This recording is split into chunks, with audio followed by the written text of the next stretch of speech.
দর্শক, breaking news, অবিশ্বাস্য record গড়ল যুব এশিয়া কাপে টাইগার বোলাররা, যা এই রেকর্ড কখনো করতে পারেনি মুস্তাফিজ এবং তাসকিনরা। দর্শক, বিস্তারিত জানুন পুরো প্রতিবেদনে। যুব এশিয়া কাপে সেমিফাইনালে পাকিস্তানের মুখোমুখি হয়েছে বাংলাদেশ। টসে হেরে ব্যাট করতে নেমে 37 ওভারে 116 রানে অল আউট হয়ে যায় পাকিস্তান।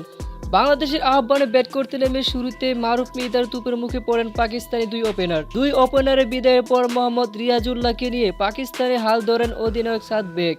এই জুটিতে অর্ধশতক কাছাকাছি চলে যায় পাকিস্তানের স্কোর। এ সময় বোলিং করতে আসেন ইকবাল হোসেন ইমন, প্রথমে সাদ বেগকে ফিরান এবং 28 রানে উইকেট তুলে নেন আরও একটি।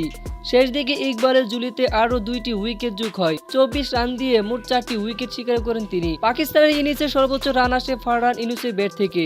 সাথে নামা এই ব্যাটার 3 ছক্কা ও 1 চার মিলিয়ে 32 রান করেন।